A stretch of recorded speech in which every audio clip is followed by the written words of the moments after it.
नमस्कार, स्वागत है आपका। मैं हूं आपके साथ रेणु जोशी।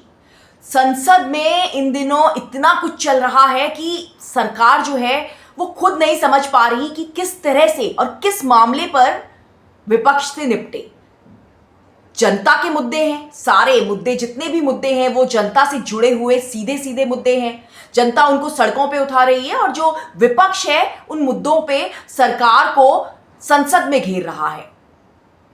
और सबसे बड़ी बात यह है कि संसद से प्रधानमंत्री नरेंद्र मोदी और गृह मंत्री अमित शाह नदारद हैं।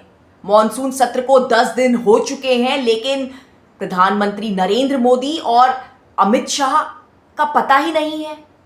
हर मामले पर उनसे सवाल पूछे जा रहे हैं। अमित शाह को लगातार राहुल गांधी कटघरे में खड़ा कर रहे हैं, उनके ऊपर इतने ज्यादा आरोप लगा चुके हैं, लेकिन जो गृह मंत्री अमित शाह को माना जाता था कि सबसे पावरफुल गृह मंत्री हैं, ऐसा बीजेपी हमेशा बात करती थी, वो गृह मंत्री अब इतने आरोपों के बावजूद संसद में नहीं आ रहे हैं। तो ये पूरा मामला है। मतलब संसद का हाल ऐसा है कि विपक्ष आरोप पे आरोप लगा रही है, आरोप पे आरोप लगा रही है, और प्रधानमंत्री नरेंद्र मोदी हो या फिर अमित शाह हो, गायब है। और किसी के पास यही सवाल है कि क्या प्रधानमंत्री नरेंद्र मोदी डर गए हैं, क्या अमित शाह डर गए हैं कि विपक्ष उनसे क्या सवाल पूछ ले और वो क्या जवाब दे।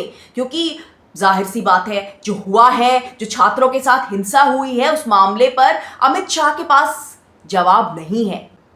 आपने छात्रों का बिल पास कर दिया, नीट मामले पर आपने बिल पास कर दिया, जिसको कि प्रधानमंत्री नरेंद्र मोदी ने छात्रों का मामला सबसे अहम बताया। इंस्टाग्राम में गए, रील बनाई, उस पर उन्होंने बताया कि छात्रों का मामला हमारे लिए कितना अहम है। लेकिन जब उस मामले पर आप बिल लेके आए, उस बिल पर आप गायब थे। ये क्या था? जनता अब सब समझने लगी है। जनता पूछ रही है कि आप क्यों डर रहे हैं सवालों के जवाब देने से।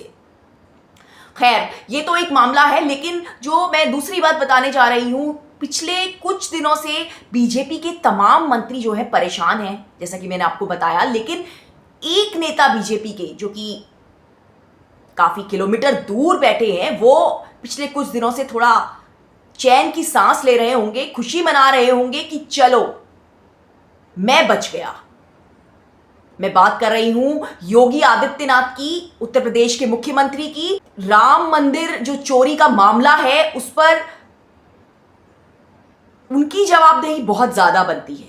लेकिन क्योंकि अभी इतने सारे मामले संसद में उठे हैं, तो जो चंदा चोरी का मामला है उसको लेकर विपक्ष अभी उस तरीके से बुलंद आवाज में चीजें नहीं उठा रहा, क्योंकि वो मामला थोड़ा सा दब गया है। तो इस वजह से थोड़े दिन तक तो शायद, जो पिछले कुछ दिनों तक शायद योगी आदित्यनाथ को लग रहा हो कि चलो बाकी मामले चल रहे हैं, कम से कम जो राम मंदिर की चोरी का मामला, जो आरोप लगे हैं, कम से कम उस पर ज्यादा कुछ नहीं हो रहा बवाल। लेकिन आज उस पर भी संसद में एक विरोध का एक बिल्कुल नया तरीका अपनाया गया। निर्दलीय सांसद जो पप्पू यादव हैं, वो संसद में आज एक साधु के वेश में नजर आए, जिन्होंने गेरुए वस्त्र पहने हुए थे, और विपक्ष ने संसद के बाहर एक नाटक प्रेजेंट किया, एक नाटक दिखाया। एक विरोध प्रदर्शन का तरीका था ये, जिसमें कि जो पप्पू यादव थे वो बैठे हुए थे संसद के बाहर साधु के वेश में, और वो चंदा मांग रहे थे।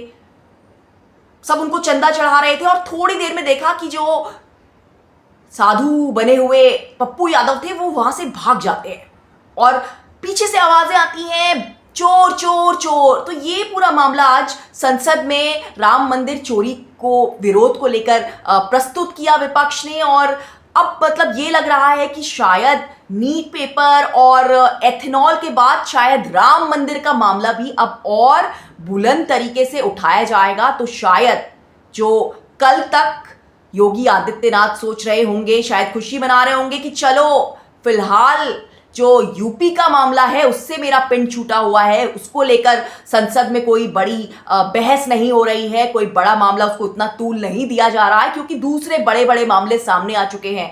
तो अब शायद ऐसा ना हो और आज के बाद विपक्ष ने पूरा मामला करा, तो इसके बाद योगी आदित्यनाथ भी घबराने लगे होंगे।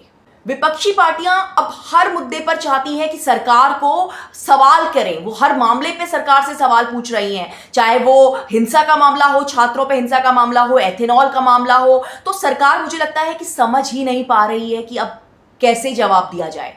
और क्या यही वजह है कि जो प्रधानमंत्री नरेंद्र मोदी देश में होते हुए भी संसद में नहीं आ रहे हैं?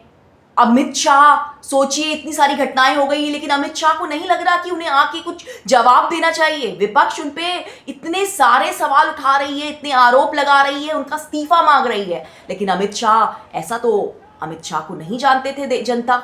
देश जानती, देश तो ये मानता था, जनता तो ये मानती थी कि जो हमारे गृह मंत्री हैं वो काफी मजबूत है, ऐसी छवि बीजेपी ने बनाई थी। तो अब क्या हो गया उस छवि को? क्यों अमित शाह आकर इस बात को या तो कबूल क्यों नहीं करते कि जो हुआ वो गलत हुआ, और या फिर उनके पास कुछ अगर बोलने के लिए है तो क्यों नहीं बोलते?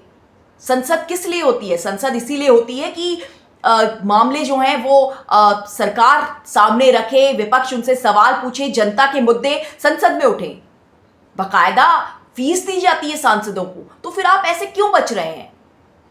ये बहुत बड़ा मामला है और सरकार, जनता जो है इस बात को समझ रही है। सरकार, जनता आपकी चुप्पी से और भड़केगी और इस तरह के मामले सामने आएंगे अगर आप सोचते हैं कि आप संसद से गायब रहेंगे और चीजें थोड़ा बहुत करके ठंडी हो जाएंगी थोड़े वक्त में। ऐसा नहीं है। जनता समझ रही है, जनता अब अपनी आवाज उठाने लगी है। पहले जेनजीज ने शिक्षा मंत्री का मामला उठाया, शिक्षा का मामला उठाया, नीट पेपर का मामला उठाया, उसके बाद अब एथेनॉल पर जो है हर कोई प्रदर्शन कर रहा है। लेकिन अगर आप ऐसे ही बचते रहे, अगर आप संसद में आने से बचते रहे और आपके जो पोस्टर है वो संसद में लगे कि मिसिंग वाले, आपके जो पोस्टर है वो विपक्ष दिखाए कि मिसिंग है, प्रधानमंत्री नरेंद्र मोदी और अमित शाह को अपने इन जो उनके ऊपर आरोप लग रहे हैं उन पे जवाब तो देना ही चाहिए। आखिर क्यों गायब है वो?